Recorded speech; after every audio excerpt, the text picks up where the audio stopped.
Ce am găsit aici? Dar ce e asta? Hai! Dar uitați-vă ce e aici. Foarte multe globulețe. 24 de euro, în caz că vă întrebați. Ofertă specială de vine salvarea Castea, după ce vreți prețurile. Vă prezint o cană de vin. Aparent astea sunt dulciuri tradiționale. Și a apărut creaturica. Și micuță e. Chiar e frumos rău pe aici. Da. Ta-da! Suntem în tren spre Rothenburg of the Tower. Am plecat acum vreo 10 minute, am alergat un pic ca să prindem trenul. O să vă dăm câteva informații despre cum să vă orientați în gară. Ca să luați bilete, trebuie să mergeți undeva unde sunt două ghișee. De la aceste două ghișee veți primi un număr de ordine și cu acel număr de ordine veți aștepta să vă vină rândul ca să cumpărați bilete de la ghișele de bilete. Din Nuremberg nu există rută directă, dar vi se va da bilet pentru întreg traseul din Nuremberg și vi se va da bilet dus întors dacă vă doriți să cumpărați dus întors. E bine de știut că dacă mergeți pentru o vizită de o zi, pe două bilete, 25 de euro. Dacă, în schimb, veți vrea să vă întoarceți în altă zi, așa cum facem noi, va costa dublu. Noi am dat 51 de euro pentru două bilete dus întors. Atunci când ajungeți la ghișeu și vă dă biletele, puteți să solicitați și o foaie cu îndrumări. Noi am primit una by default în care ne explica dacă ratam trenul de acum, când era următorul tren și cu legătura care puteam să o avem. Da, ne-au dat, adică fără să recerem noi, chiar ne-au dat o pagină, ne-au imprimat o pagină unde scria acolo tot traseul și pentru trenul ăsta pe care l-am prins și pentru trenul următor, dacă l-am fi ratat pe ăsta, ceea ce a fost foarte drăguț din partea lor. Luați trenul până în Schnelldorf și din Schnelldorf schimbați și vă duceți de la tren la autobuz. E un drum de literalmente 5 metri. Se vede autobuzul când coborâți în gară, care gara e un peron, adică nici măcar nu e o clădire, pur și simplu coborâți pe un peron și vedeți în față autobuzul care vă va lăsa în Rothenburg. Noi suntem foarte entuziasmați acum pentru că ne așteptam să mai schimbăm mijloacele de transport, ne așteptam să găsim o actual gara acolo, să trebuiască să ne orientăm, să vedem de unde luăm și a fost foarte simplu tot, adică am coborât, am văzut autobuzul, ne-am urcat în el și în 3 minute am și plecat. Orășelul de tranzit în care ne aflăm acum este foarte frumos. Chiar sunt interesante orășele din Germania, adică asta e un sătuc foarte bine îngrijit, care respectă o arhitectură clară a zonei. Dacă v-am dat și imagine de la Windows. Asta e, cred că, mai mult o întrebare pentru cei care au fost deja prin Germania. Este vreun sat în care ai fost și ți-a plăcut foarte mult mediul de acolo, nu doar arhitectura, și ce te-a făcut să simți acel sat? Poate oamenii sau tradițiile din zona respectivă ne-ar ajuta foarte mult pentru că ne intrigă să aflăm ce anume v-a făcut pe voi să fiți încântați de locul ăla. Sau poate mâncarea, da, dacă știți ceva de mâncare, spuneți-ne, vom fi acolo. Pentru cei care aveți nevoie de vorbe înțelepte, contactați-mă, sunați la 07 și vă vor... Ce? Am ajuns la cazare acum. Dacă pentru cazarea din Nuremberg am filmat a doua zi dimineață, pentru că eram mult prea obosiți, acum am zis să filmăm așa cu camera neatinsă. Ignorați colțul ăsta de aici, în caz că se vede pe cameră că ne-am trântit toate lucrurile repede acolo. Ăsta e studioul, avem un pat destul de mare cu niște pilote, perne, tot ce ne trebuie. Avem un dulap acolo unde putem să ne lăsăm hainele. Acum am văzut că avem și un mic cuier. Decorațiunea asta de deasupra este absolut adorabilă. Da, chiar se vede foarte frumos. S-a acordat foarte multă atenție. E o cracă simplă împodobită. Cred că abia aștept să văd cum o să se vadă seara, când o să fie întuneric și o să aprindem luminile. Ce frumos! Da, au lăsat o valiză. Da, tot felul de detalii, genul de cazare care ne place foarte mult, în care avem ocazia să ne uităm la tot felul de, nu știu, decorațiuni și detalii. Aici avem o mică zonă de luat masa, cu un televizor. Aici avem și o bucătărioară. Din ce văd avem cam tot ce ne trebuie, cuptor cu microunde. Aici avem frigider, o chiuvetă, cam astea. Și baia, la fel ca restul casei, cu tot ce ne trebuie. Ce mai avem pe aici? Avem spațiul de depozitare. Cam asta e. Foarte nice. E curat. Așa, ca primă impresie, e curat, e îngrijit. Stăm azi, acum e în jur de ora 2, deci avem destul de mult timp de explorat. Și mâine toată ziua. După care păi mâine plecăm spre casă. Hai să vizităm Rothenburg. Gata, am plecat să ne plimbăm. Abia așteptăm să să vedem orășelul ăsta, pentru că e foarte drăguț peste tot, în orice direcție te uiți și e plin de magazine și magazinașe de Crăciun. Oh, nu. Oh, Nu nu! pot să mă... nu mai suport această viață. Să mă plimb. Ne apropiem de un magazin. Ne apropiem de un magazin foarte frumos și... Hai! Fugi! Chiar foarte frumos magazinașul.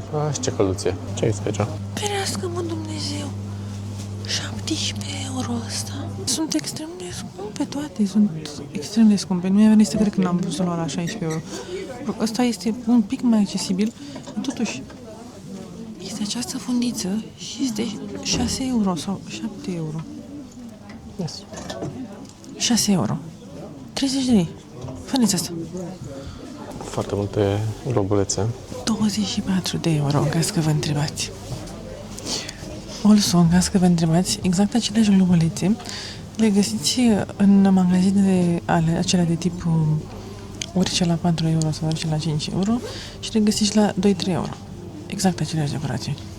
Le-am văzut eu cu ochii mei. Pentru cine vrea un castravetele Brad, avem și un Elvis Presley, avem și pe Regina Elisabeta, avem pe toți. Hai și la etaj să vedem ce. Și la etaj. Să ne minunăm și acolo. Am aici nu există conceptul de spațiu personal. Dar nu prea ai cum. Diferite forme de prăjituri, băcuțe, oameni de zăpadă, Moș Crăciuni. Astea chiar sunt frumoase. Asta chiar e frumoasă, dar... este napron. Am crezut că e fața de bernă. Ele sunt drăguțe, dar sunt foarte scumpe. Chiar sunt foarte drăguțe, dar sunt extrem de scumpe. Și nu neapărat... Problema nu e prețul în sine, problema e ce primești pentru prețul respectiv. Adică pot să înțeleg o decorațiune la 25 de euro, pot să înțeleg una și la 50 de euro. Dacă este din...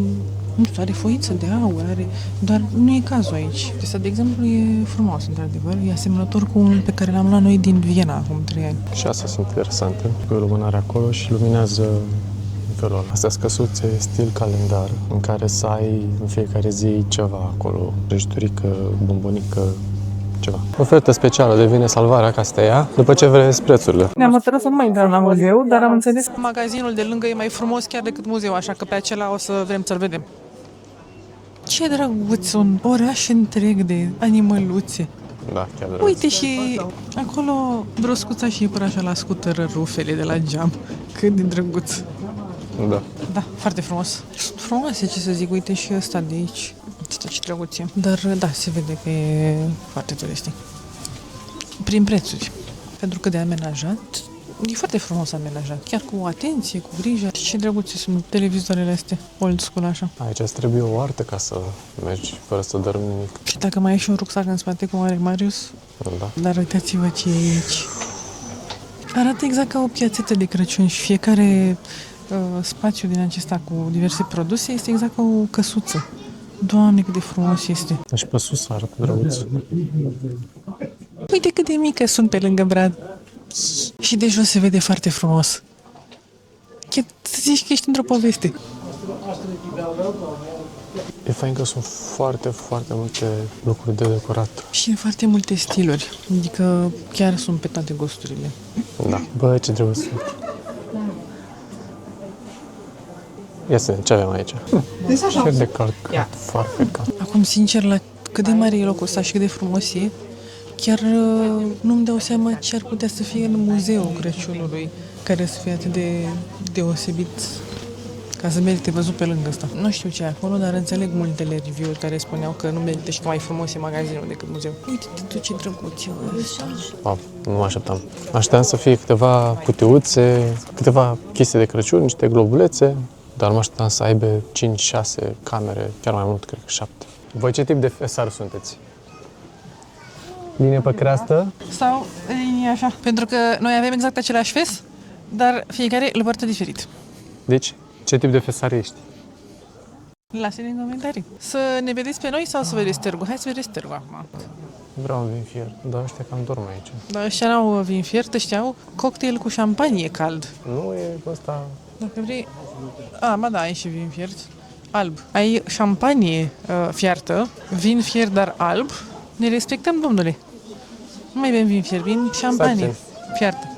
Ce avem aici? Cartofi prăjiți, ciuperci, și cred că ne apropiem de târgul principal. Ce să zic, e drăguț. Nu pot să comentez nimic. De unde putem să luăm un vin fiert? Bine, e bine încoace să ne vadă lumea aici în piață la... Da, știți ce mai lipsește din această imagine? O cană cu un vin fiert, cum spunea și Mario, da. Deci trebuie neapărat. O să punem exact aceeași imagine, încercăm să o reproducem identic, dacă o cană de vin fiert în mână. Vă prezint o cană de vin. Această cană de vin mi-a ars deja limba. Această cană de vin e foarte bună. Dar ai muncit pentru acel ars de limbă? Da, da. E interesant, e ușor amărui, e bitter. E ca bitterul. Dar e bun, chiar e bun. Cheers. Am reușit. Yes. Am reușit, am făcut rost de bani, ne-am dus să scoatem bani. Că nu se poate, nu poți să plătești nicăieri. Deci neapărat să aveți cash. Și acum o să mâncăm de toate, o să mâncăm tot și o să bem tot. Dacă veniți aici, se întâmplă să nu aveți cash-ul la voi deja, la TMS aveți surpriza să fiți forțați să retrageți 50. Da, sincer, la ce prețuri sunt pe aici, nu o să vă chinuiți foarte tare să cheltuiți aia 50 de euro. Am văzut că aici există foarte mult o specializare pe meșteșuguri, pe chestii de lemn. O să tot vedeți diferite lucruri de pus în brad care sunt făcute din lemn sau, mă rog, nu doar pentru pus în brad, dar lucruri de Crăciun. Aici este un fel de insectar. Foarte interesant. Buvnițe de mai multe feluri, roscuțe. Cumva aici parcă se simte mai mult vibe-ul de Crăciun decât în Nuremberg. Până și ăsta, caresolul ăsta, chiar dacă e mai mic, cred că tocmai pentru că e mai mic îl face mai adorabil. Da, drăguț. Am văzut o chestie super interesantă. Stați să vă arăt. Este un loc în care poți să stai și probabil te și încălzești acolo. Și e sub formă de locomotivă. Dar cred că este, de fapt, pentru castane. Foarte interesant. Foarte, foarte interesant. E pentru castane, nu? Da, eu acum am văzut ce de fapt este stand de castane coapte, cât de tare. Da. Sandwich cu ce este? Friptură marinată cu ceapă călită, caramelizată. Arată bine și din ce înțeleg E nici și ce foarte mult. trebuie. Fragedă, caramelul de la ceapă se simte genial și e un sandwich foarte bun. Atât am de zis. Pentru timp s-a lăsat și seara și s-au aprins luminițele și se vede foarte, foarte, foarte drăguț.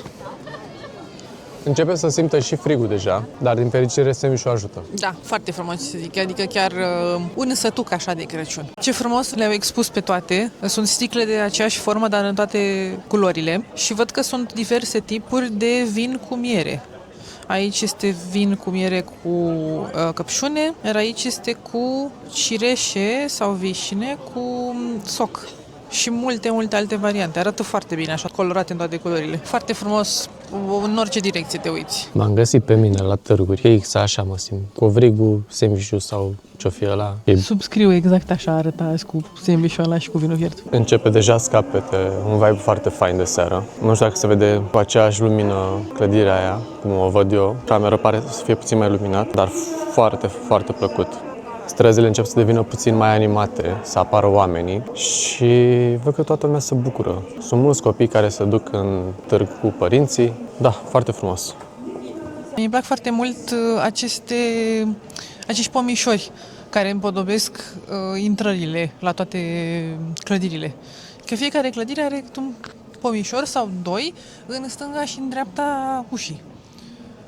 Și mi se par foarte, foarte drăguți. Da, cum ar fi pomișoreia. Da. Ne îndreptăm către un restaurant care e la 4 minute de aici.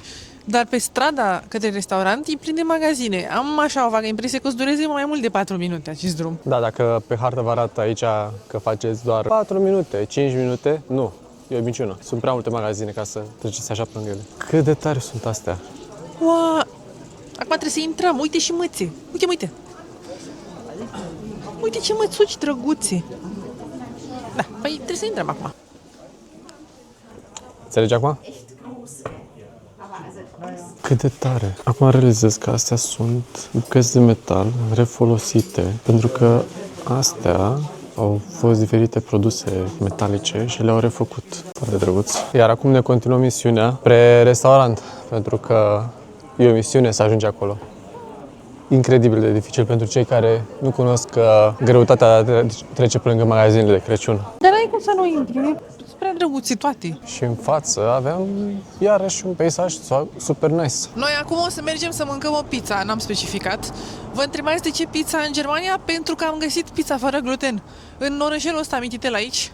Cel puțin așa scria în review, ca o pizza fără gluten. Și am zis să mănânc și eu, domnule, o pizza.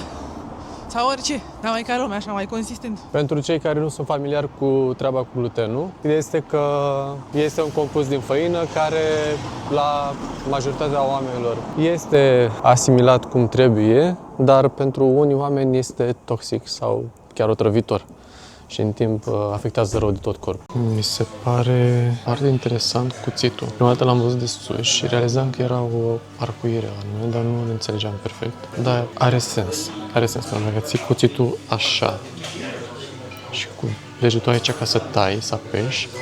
Partea asta trebuie să fie plată, nu ascuțită, ceea ce e foarte nice. A ajuns pizza și arată senzațional. Dar cât de bine poate să arate. Și miroase la fel de bine. Doamne, ce dormirea de o pizza. Foarte bună. Foarte, foarte bună. Știu că mă adresez unui număr foarte mic de oameni. Pentru că nu e multă lume care vizitează orășelul ăsta și e și mai puțină lume care vizitează orășelul ăsta și nu poate consuma gluten. Dar dacă veniți în Rosenburg de Tauber și aveți nevoie să consumați lucruri fără gluten, restaurantul se numește Michelangelo. Mamă, ce m-aș plimba pe aici! Dar avem drum spre Lidl acum. Cât de tare! Nu văd aproape nimic pe jos, dar în față arată frumos. La orice colț de stradă te uiți, găsești un pom de Crăciun și iluminat și adorabil. Uite cât de frumos e, iubire!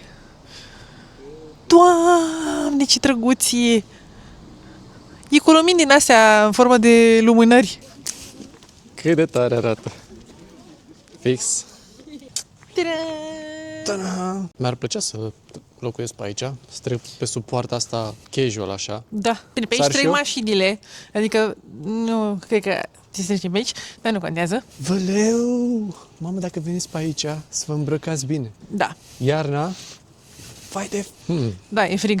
În momentul E ăla când frig și trebuie să- suntem îmbrăcați chiar bine și e frig. Și azi chiar mi-am luat un maiu pe dedesubt.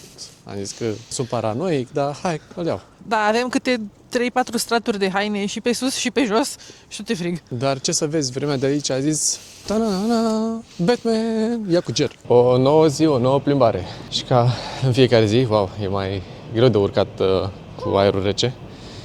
Ca în fiecare zi când pleci afară, nu strigă niciodată o cafea. Da, din păcate nu avem cafea la cazare. Pornirea astăzi a fost foarte grea și foarte înceată. Azi am depus ce e ăla. A venit mașina lui Moș Crăciun. A venit mașina la Moș Crăciun că s-a modernizat și Moș Crăciun, nu mai umblă cu Sania acum. Da. Am ajuns la cafenea, se numește Time Coffee and Bistro. Nu pot să zic că este printre cafelele ok, sau cel puțin pentru placul meu nu este o cafea ok și n-aș încadra-o la o cafea de specialitate. Ca și vibe, în interior este ok. Am terminat cafeaua și acum am ieșit la plimbare. Și acum vedem și cum arată anumite zone de aici pe timp de zi. Cum ar fi acest turn, această poartă, de fapt. E foarte faină.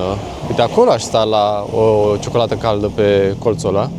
Da? Nu arată deloc rău. Acum intrăm spre zona centrală. Nu e așa mare cât să zici că poți să ratezi lucruri pe aici. Nu e, dar eu sunt tristă că nu mai suntem încă o zi în afară de asta, chiar dacă în mare parte deja am văzut cam tot ce era de văzut, dar e foarte plăcut să te bucuri în mai multe zile la rând de aceleași locuri. Adică e genul de loc în care nu te duci să vezi multe locuri și n-ai o listă lungă de locuri pe care să le vezi. N-ai o listă lungă de locuri pe care să le vezi, ci pur și simplu vii să te relaxezi, să-ți încetinești ritmul, exact, să o iei ușor. Și te duci și azi, te duci și mâine, te duci și pe mâine la același sau la aceleași târguri, dar te bucuri așa de relaxarea aia.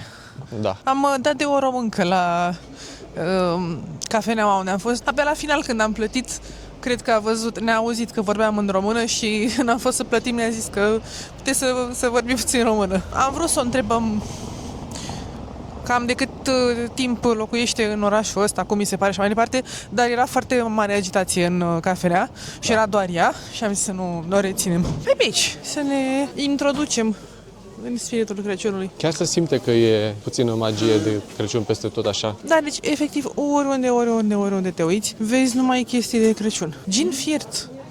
Da. Am văzut la cineva pe Instagram și am văzut că îl tot căutau de când au băut o dată. Adevărul că arată și foarte bine sticlele astea, mai ales astea verzi. Numai așa de pus în decor, în vitrină și Da. ce bine arată. Aici era locul ăla cu șampanie fiartă. Da. Și Nu dau miroase seama. bine. Care e diferența dintre șampanie fiartă și vin fiert? Că până la urmă, prin fiert mere se duc bulele și tot un fel de vin rămâne, mă Da. gândesc. Și aici ciuperci pane. Arată bine. Trebuie să recunosc că arată bine. Oamenii deja sunt veseli. Aveau deja un vin la bord. Mamă, și miroasa fripturică aici. Cred că e important de menționat că e ora 12. Asta legat de ce zicea Marius, că deja au un vin la bord. Sunt unii aici care fac niște fripturi marinate demențiale și ți le fac stil sandwich cu niște ceapă călită, caramelizată. Plouă în gură, numai cum mă gândesc. Fantastic. Dashing through the snow. Dar hai să vă arătăm ceva. Aparent astea sunt dulciuri tradiționale la ei, sunt niște mingi, mă rog, ele se numesc bulgări de zăpadă. Dar sunt de fapt niște mingi făcute din cocă și învelite ba în ciocolată, ba în diverse toppinguri. Le-am mai văzut undeva, dar parcă erau mai puțin, nu știu, păreau mai puțin fresh, dar acum văd că se pot face în diferite feluri. Foarte interesant. Pentru cine se uita la Ede de Nelly, nu vă duce un pic gândul la acele Jawbreakers, varianta de Crăciun. Chiar că da. Noi n-am încercat, dar din ce am citit pe internet când căutam ce să încercăm pe aici, am înțeles că arată foarte apetisant, dar nu sunt atât de spectaculoase.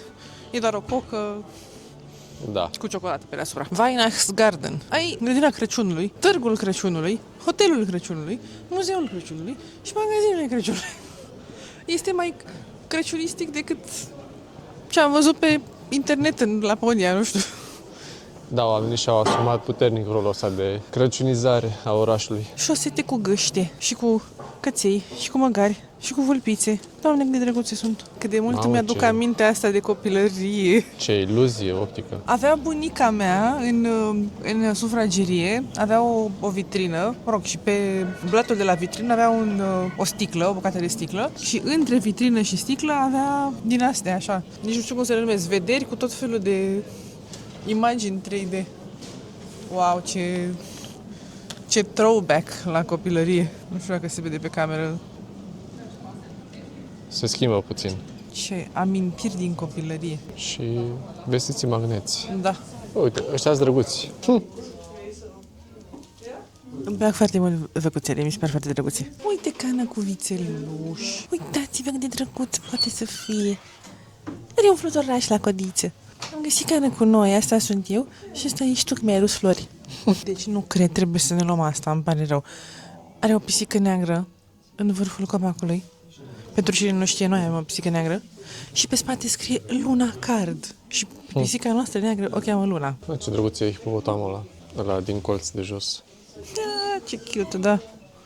Și are și o surioară cu fustiță. Ce am găsit aici? Dar ce e asta? Ce am găsit și aici? Stați că voiam să intru prin geam. Sfat de călătorie, folosit ușa când vreți să intrați undeva în geam. Da, era un geam care arăta ca o ușă, numai că era un geam extins până la sol. Turtă dulce peste tot și miroase bine. Știți pâinea aia pe care o aveam noi când eram mici și mergeam la fabrica de pâine sau de unde luați voi pâine înainte și mirosea intensă pâine proaspăt făcută? Așa se simte aici. Uitați-vă cum arată rotocoalele alea cu mere. Doamne, ce bine arată. Au și lucruri de mâncare. Sandvișuri, salate, văd. Arată foarte bine, poate ce să zic. Chiar arată bine. Ce sas aici? Și arată și foarte drăguț locul. Și uite și ușa slash geam. 4,5. Au rating bun, 4,5. Noi ne uităm mereu la ratinguri. Și când ți-a părut util până acum să facem asta, 4,5. Uite, poate ne oprim mâine dimineață la o cafea înainte să plecăm spre Nuremberg. Că chiar e foarte drăguț locul ăsta. Da. Dură. Am găsit un magazin, se numește Pop-Up Rothenburg. O chestie faine făcute, handmade, din ce pare. Și vi le recomandăm pentru că este un pic diferit față de celelalte, că până acum am văzut cam aceleași chestii în toate astea și ăsta chiar e super drăguț și are lucruri foarte frumoase și diferite față de ce am văzut în restul magazinelor. Nu este chiar acolo în centru, este un pic pe o străduță, dar aveți puțin de mers, 5 minute, cam așa. Uite ce frumos! Da, e interesant treaba cu coșulețele, pentru că e un șnur care este prins sub formă de coșuleț și e prins bine. Se vede în răfusătură. Îmi plac foarte mult caracatițele. Sunt poate... Gorilele și caracatițele sunt animalele mele preferate, în special caracatițele pentru că mi se par niște animale extrem, extrem de inteligente. Adică nu că mi se par, sunt. Uite cât de frumos lucesc astea, într-un mod n-am mai văzut așa. Nu știu dacă se vede pe cameră, dar aproape că dau senzația că sunt transparente și că înăuntru e o bilă mai mică. Da. Ce frumoase sunt. Parcă zici ca un fel de ochi de la Da. sticlos. De ochi de pisică. De pisică. Uite și pe roz. Hipnotizant așa. Da, exact, sunt hipnotizante. Da, stați așa că am ajuns la nume parfumate, s-a rupt film aici. Ca să nu vă țin în suspans, vă povestesc eu ce se întâmplă aici. Este în extaz, este în delir, este în deplasare. Wow, miroase a scurțișoară, mamă, miroase a Crăciun aia. Să o luăm pe asta și eventual să revenim pe urmă să le luăm și pe celelalte două. Și când credeam că ne-am cam plimbat prin tot centru, am mai descoperit un colțișor, o străduță. Ce colțișor, că dita mai strada, e... E la fel de colorată și luminată cu beculețe ca și celelalte. Deci, aparent, sunt produse de cumpărat. Uite cât de frumos arată. Nu cred că se cumpărat, cred că se decor sau nu știu, sau ar fi de cumpărat. Nu știu, oare? De decor? Hai să facem și noi o poză aici. Un lucru e sigur, oamenii ăștia știu să-și vândă marfa. Dați-vă ce frumos au decorat cu copacul ăsta și cu tot felul de ursuleți. E un magazin tematic doar cu ursuleți de tot felul și toate mărimile. Și dați-vă cât de frumos, zici că e un colț dintr-o poveste. Aici are și niște ursuleți la balcon. Adorabil. Ce detalii frumoase are casa asta. Uite, asta este o clădire veche, întreținută cum trebuie. Nu știu dacă vedeți, dar acolo sus este și anul în care a fost făcută clădirea. Iar dacă vă uitați la detalii, am uitat cum se numesc astea aici, nu obloane, astea care se închid pentru a acoperi geamurile, sunt foarte, foarte vechi. Imaginez că nu e de când a fost construită clădirea ăla de acolo, dar e în continuare foarte bine întreținută și îmi dă vibe-ul ăla de medieval. Ce frumoasă e! A venit să ne salute! Ce frumos! Ce frumusețe! Ia, ce se gudră!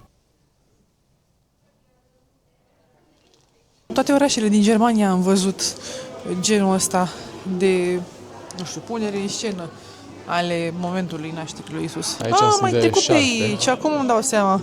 Am trecut aseară pe aici. Am trecut? Da. Uite, dacă vreți o eșarfă turcească din Germania... Asta înseamnă globalizare. Să cumperi eșarfă turcească din Germania, care e făcută în Polonia sau unde o fi făcută. Când am venit aseară aici, eram destul de epuizați, am zis să ne bucurăm de târguleț și n-am filmat atât de mult. Acum să profităm de această ocazie să vi-l arătăm și vouă cum trebuie. Producția e foarte modest făcut, ceea ce mie îmi place. Dă o senzație naturală. Vreau să vă spun o poveste despre piața asta sau despre ceva ce s-a întâmplat în piața asta. În timpul războiului de 30 de ani, în 1631 mai exact, orașul a fost cucerit de generalul catolic Ioan Tili. Și legenda spune că acesta a spus că va cruța orașul dacă se va găsi cineva în oraș care va putea să bea 3,25 de litri de vin dintr-o înghețitură. Primarul orașului de atunci, Georg Nuch, sper că spun bine, a reușit incredibilul ca să salveze orașul și de atunci există sărbătoarea care se numește Die Meistertrunk, adică maestrul băutor sau ceva de genul, și care e de fapt un festival medieval care are loc în fiecare an undeva în apropierea începutului de vară. Anul trecut, adică anul ăsta de fapt, am înțeles că a avut loc undeva la începutul iunie. Pentru cine e interesat, anul viitor va avea loc în perioada 22-25 mai. Și practic tot orașul se transformă într-un oraș medieval, similar cu ce avem și noi la Sighișoara. Se vede foarte mic, dar undeva acolo în dreapta este unul din simbolurile orașului, exact ce vă povesteam despre primarul care a reușit să bea 3,25 de litri de vin dintr-o înghețitură și astfel a salvat Rotenburgul. Da. Iar în stânga nu-mi dau seama cine e. E cel care cucerise, probabil. Da, ce fain. Gata, s-a închis. Foarte tare.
mergem acum să vedem simbolul orașului, care e o anumită priveliște dintr-un anumit unghi. O să vedeți când căutați orașul ăsta pe Google, cel mai mult o să vedeți exact acea imagine și mergem și noi să vedem. Se numește Plönheim, dacă vreți să găsiți pe hartă, are această denumire Plönheim. Este o intersecție a două străduțe, una care vine mai de sus, sau mă rog, una care coboară și una care urcă. Ce e plăcut în orășelele astea mai mici este că toate locurile în care vreți să mergeți să vedeți ceva sunt la maxim 10 minute de mers pe jos. Un loc cu foarte multe sortimente ale acestui desert tradițional al lor, Schneebollen. Să vedem cum arată și live, nu doar în poză. Ce să zic, arată bine, nu pot să zic că nu arată bine. Eu nici nu pot să mănânc pentru că sunt cu gluten, iar Marius nu are neapărat o curiozitate foarte mare în legătură cu ele, dar e o variantă interesantă. Dacă vă întrebați cum mâncați dita mai mingea de desert, am văzut că atunci când vi se servește, e tăiată în două ca să fie mai ușor de mâncat. Dacă vreți să cumpărați armuri, aveți ocazia la acest magazin, care se numește Waffenkammer, camera armelor. Camera Amber. Nu știu niciodată când îți trebuie. Hai să vă arătăm și cum se vede în față. Cam așa. Din centru, din piațeta cu primăria și cred că principalul târg din toate târgulețele astea mici, cam ăsta e drumul către Plönheim. Mă duce cu gândul la desenele Disney, pentru că multe din desenele Disney, mi se pare că în special Albul ca zăpada, sunt inspirate chiar din sătucele germane. Hanul roșu. Foarte drăguț. Foarte, foarte drăguț. Ne apropiem! Nu e chiar atât de multă lume și am ajuns. Asta este imaginea pe care o vedeți bine. Pe internet o să o vedeți mai fără lume, așa, aici e plin de oameni. Am ajuns. Finally. Am ajuns. Dacă nici asta nu e o dovadă că am ajuns în Rothenburg, atunci nu știu ce este. Vestita străduță și punct de poze. Uite acolo, o priveliște. Hai să vedem cum se vede. Străduță lăturalnică, doar privește în capăt. Atât de mult îmi plac orășelele astea în care vezi tot felul de străduțe lăturalnice și vezi lucruri interesante și pe stânga și pe dreapta și pur și simplu explorezi așa fără o țintă anume. Da, Oh, wow. pretty. Și se duce mult în spate acolo. Și se văd și zidurile cetății. Ei, uite, aici avem un de stat de priveliște. O belvedere. Și o să cobori. Cobor mai mult. Viewpoint, loc de belvedere la Stejar. Wow! Și brusc suntem în Toscana. Vai, cât de frumos se vede. Uite și în partea aia, casele. Aseară am fost undeva în fața acolo, dar am băut un vin fiert. O să luăm și camera în seara asta ca să vedeți. Nu știu dacă se vede pe cameră, dar e o căsuță galbenă în depărtare și deasupra zidurilor este o amenajare cu un bar în natură. E un mic patio de concert amenajat și am pierdut-o. Nu se mai vede. Și a apărut creaturica. Și micuță e, dar peisajul e genial. E genul de loc în care poți să ieși dimineața și să reflectezi la diferite lucruri. Pur și simplu. Te gândești ce mâncare mai vrea să mănânci, cum e familia ta. Te gândești la lucrurile care sunt importante pentru tine. Hai să mergem. Și coborâm și noi scările astea, ușor, fără să ne rupem gâții. Și da, nu se zice gâții mari, se zice gâtul. Că nu ai mai mulți gâții. Nu, se zice gâții. Dar pentru că îi dau de muncă iubitei mele acum, o să ne purtăm exemplar. Chiar e drăguț pe aici. Și de sus se vedea fain, mai greu, dar chiar e drăguț. Și merge în zigzag. Cum ziceam, e gen de loc în care să vii, să te plimbi, să reflectezi la diferite lucruri practice sau să-ți calmezi mintea și să îți iei un moment de liniște din viața ta. În această priveliște absolut minunată, unde avem pe acolo și doi cai, cred că surprindem și râul Tauber. Râul pe malul căruia e orășelul, pentru că de acolo vine și numele orășelului, Rothenburg ob der Tauber, adică Rothenburg cel de pe malul râului Tauber. E extrem de frumos pe aici și mă surprinde că nu e nimeni, oamenii nu știu de locul ăsta și e atât de frumos. Toată lumea e în centru, acolo, la târg, la așa și nu prea... Adică te uiți pe străduțele astea lăturalnice și nu mai vezi luminițe, nu mai vezi magazine și tin să nu te mai duci pe acolo, că zici că n-ai ce să vezi. Și uite ce găsești de fapt aici. Da, și acolo în depărtare, pe pajiștea aia, unde sunt caii mai sus. Da, e superb. Doamne, cât de frumos. Stai. Scos mănușile și mi-am dat seama că nu erau mănușile. Am scos mănușile. Bine, dacă la nevoie, o pereche de șosete poate și a fi folosită pe post de mănuși. Adică nu zice nimeni că nu poți să pui șosete pe mâini. Că țin de cald. Întâi ați înghețat mâinile și a purtat niște șosete pe post de mănuși. Și dacă e nevoie, câștigăm și un ban, fac un spectacol de păpuși cu șosetele. Chiar e frumos rău pe aici.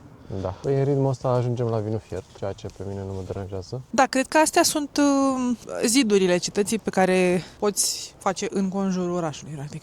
Și care au în jur de 2,5 km.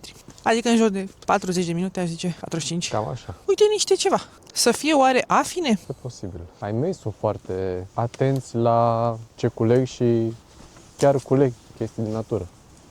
Și te trezești că primești mure, nu știu, căpșuni. Bine, astea le recunoști, căpșuna o recunoști. Dar afinele poți să le judești greșit, să iei dintr-o altă tupă care nu e chiar ok să mănânci.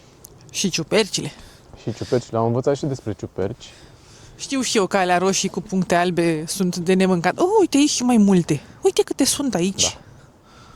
Dar s-ar putea să fie de mâncat, pentru că astea din față sunt luate, alea din spate nu. Da, așa e. Uite, aici în față nu mai e nimic. Și în spate e plin. Uite ce priveliște drăguță cu afinele astea. Și în spate cu case. Uite cât de frumos se vede.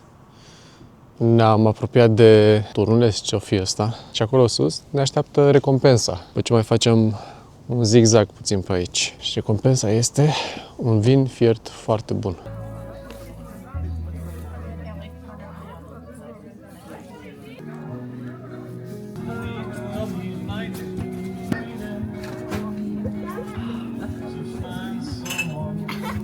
Vrei?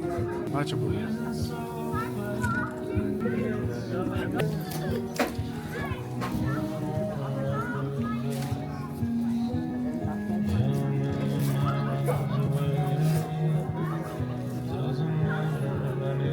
Mergem acolo?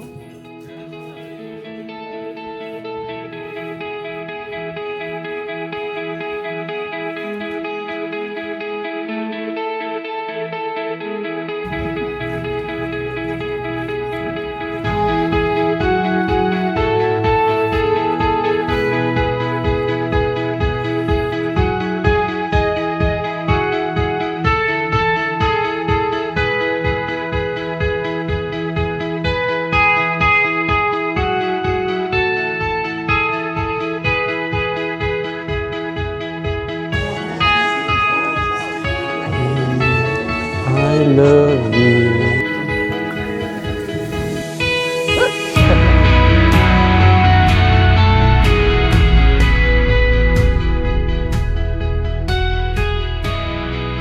Mi se pare fantastic aici cum au amenajat oamenii. Din ce înțeleg, este făcut de către niște puști care fac asta deja de 4 ani. Pe jos aduc niște fân, fac în centru un foc și aici avem un cățel care se joacă în fân. Aici avem o mică scenă făcută foarte intim, să zic așa. E undeva în afara cetății, cred.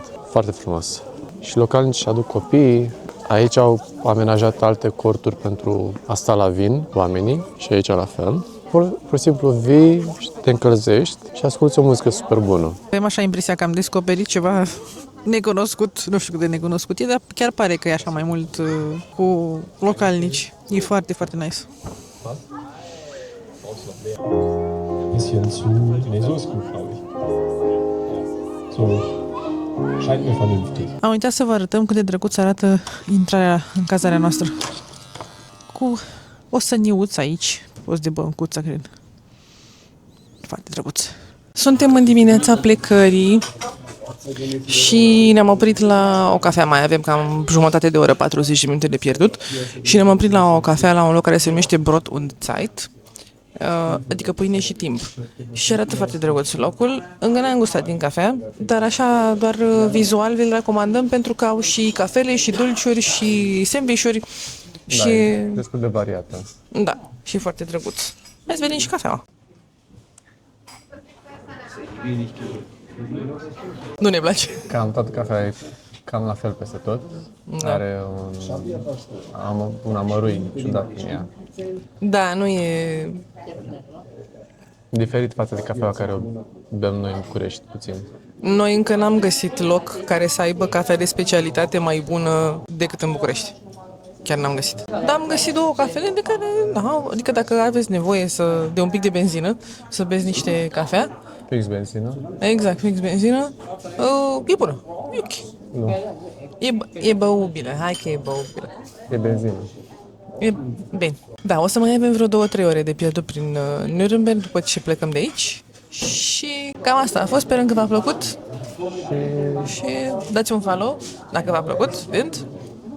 Dați un like. Ce ați văzut aici și ați vrea să vizitați voi, ne-ar interesa, pentru că... Sau poate am ce ați ratat. vizitat deja și poate noi am ratat. Da, da.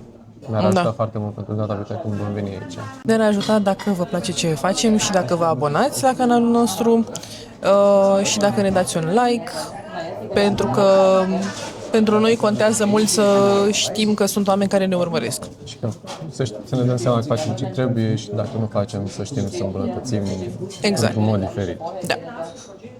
Da. Bye!